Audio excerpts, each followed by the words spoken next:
देखिए, the rate of change of angular momentum is called, दो बातें होती हैं कि लीनियर मोमेंटम की बात हो रही है या एंगुलर की।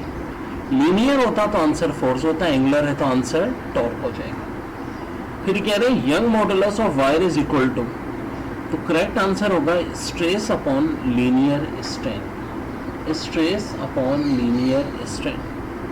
फिर इसके बाद दो कह रहे हैं कि वेक्टर ए है 3i minus 4j plus 2k represent two sides of triangle the area of triangle. भाई एरिया ऑफ ट्राइंगल के लिए दो साइडें चाहिए होती हैं, ए क्रॉस बी लेते हैं, उसका मैग्नीट्यूड लेते हैं, 2 से डिवाइड करते हैं, तो बी वेक्टर तो है ही नहीं।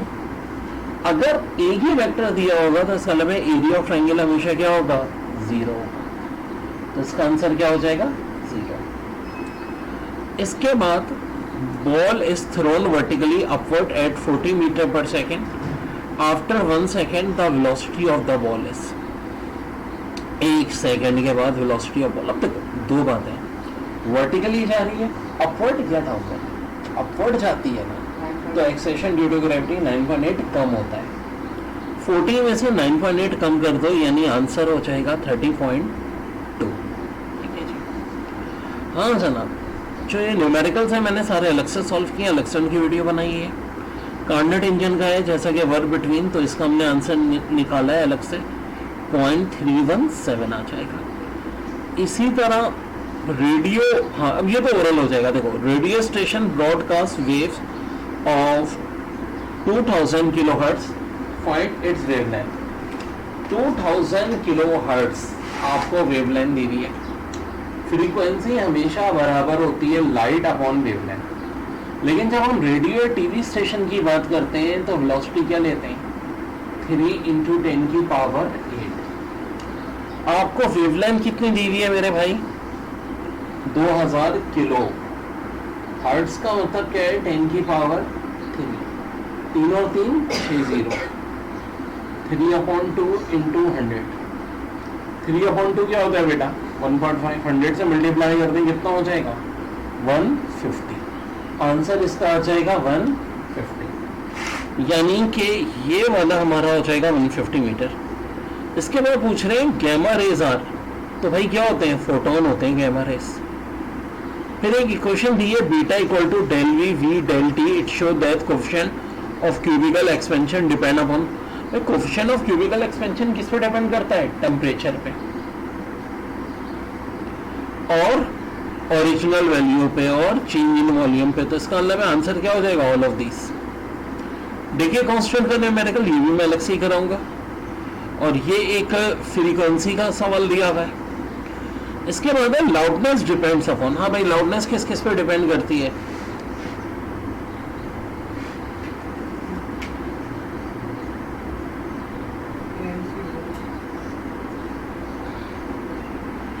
जनाब इंटेंसिटी पे और एम्पलीट्यूड ऑफ वाइब्रेटिंग बॉडी पे, इंटेंसिटी पे और एम्पलीट्यूड ऑफ वाइब्रेटिंग बॉडी पे, यानी बोथ ए एंड सी। फिर कह रहे हैं force on moving charge is maximum when angle between magnetic flux density and velocity is 0 degree. फिर एक colour of light is determined by. अब देखो ये मोस्ट कंट्रोवर्शियल एमसीक्यूज है एनईडी में। कभी इन्होंने खुद इसका आंसर वेवलेंथ दिया, कभी किसी ने फ्रीक्वेंसी दिया, और फाइनली डिसाइड हो गई बात कि भाई जो इंटरनेशनल है वो वेवलेंथ दिया होती है। देखो बात एयर की हो रही है, एयर के अलावा सबसे अच्छा मीडियम जो है कलर मालूम करने का फ्रीक्वेंसी होता है, लेकिन एयर में हमेशा सबसे इंपॉर्टेंट क्या चीज़ होती है, वेवलेंथ। तो मुख्तलिफ साल में आंसर की में भी इनके चेंज था, लेकिन अब फाइनल हो चुका है। अब जो आगे फर्दर आंसर की में दे रहे हैं हमेशा क्या दे रहे हैं, वेवलेंथ दे रहे हैं, तो वेवलेंथ ही देना बच्चों। फिर कह रहे हैं कि एक प्रोटॉन एक न्यूट्रॉन दो इलेक्ट्रॉन क्या बनाएंगे। वेल देखो मसला ये है कि ये बनाएंगे D-1। D-1 क्या होता है, ट्यूट्रॉन। अगर देखो नॉर्मल ट्यूट्रॉन होता है ना, यानी हैवी हाइड्रोजन, एक इलेक्ट्रॉन होता है, एक प्रोटॉन एक ही न्यूट्रॉन। लेकिन दो इलेक्ट्रॉन का मतलब है एक इलेक्ट्रॉन एक्स्ट्रा है। एक्स्ट्रा इलेक्ट्रॉन कब आता है बेटा, जब नेगेटिव चार्ज आता है। फिर कह रहे हैं कि गैस जो है 1 एटमॉस्फेरिक प्रेशर है, 10 डिग्री टेम्परेचर है, नंबर ऑफ मोल्स 1 है, वॉल्यूम निकालो।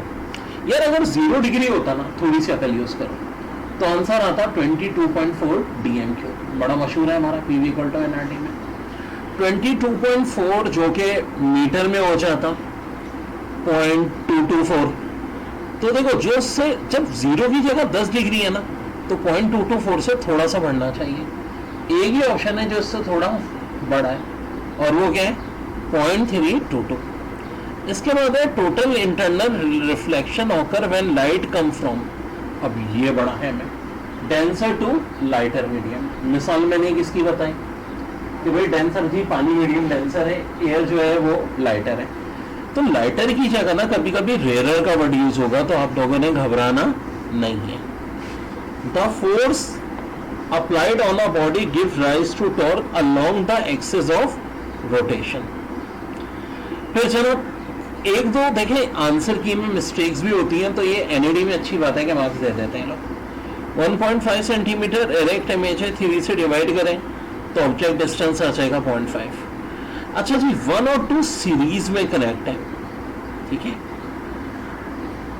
एक जो है 2 कैपेसिटर है 1 की कनेक्ट इन सीरीज, फिर 2 वाला आपको पैरेलल में कर दिया इक्विवेलेंट। भाई अगर 1 1 2 सीरीज में है तो सीरीज में के लिए हमेशा हम क्या करते हैं, डिवाइड कर देते हैं। 1 को क्या करेंगे 2 से डिवाइड करते हैं। सीरीज में है ना 1 1 के तो हमेशा हम क्या करेंगे 1 को 2 से डिवाइड करते हैं। फिर एक पैरेलल में दिया हुआ है, पैरेलल वाले की वैल्यू कितनी दी हुई है भाई 2 दी हुई है, 2 इसमें प्लस कर देंगे, हाफ में 2 प्लस कर दो क्या हो जाएगा 5/2। करेक्ट आंसर आ जाएगा 5/2 माइक्रोफैराड। फिर मोनोक्रोमेटिक लाइट वाला एक न्यूमेरिकल है, ये मैंने अलग से वीडियोस की बनाई है तो वो उसमें देख लेंगे। फिर है करंट 3 एम्पेयर 20 मिनट, तो बताओ नंबर ऑफ इलेक्ट्रॉन्स कितने होंगे। वेल देखो अगर ना बात 1 सेकेंड और 1 एम्पेयर की होती है तो नंबर ऑफ इलेक्ट्रॉन होते हैं 6.25 × 10⁻18। यहां करंट भी कितना कर दिया है 3 एम्पेयर, तो 3 से मल्टीप्लाई करेंगे 6.25 × 10⁻18 को। फिर इसके बाद 20 मिनट है, 1 मिनट में कितने सेकंड होते हैं भाई 60, तो 20 मिनट में 1200 सेकंड हो गए। तो 6.25 × 10⁻18 को मल्टीप्लाई कर देंगे, ये मैंने अलग से भी इसकी वीडियो बनाएंगी। फिर इसके बाद है पूरी बात, पोटेंशियल डिफरेंस दिया है 6, करंट दिया है 0.35, पावर पूछिए। पोटेंशियल डिफरेंस को ना करंट से मल्टीप्लाई कर दो, ये तो बड़ी आसान कैलकुलेशन है, 2.1 आ जाएगा। फिर what will be work function of substance for threshold frequency 43.9 × 10⁻80 13 hertz. मैंने जब इसको सॉल्व किया तो देखो 2 आंसर आ रहे थे, 2.9 जो आ रहा था × 10⁻19 वो जूल्स में आ रहा था, और इलेक्ट्रॉन वोल्ट में बी वाला आएगा 1.819 इलेक्ट्रॉन वोल्ट।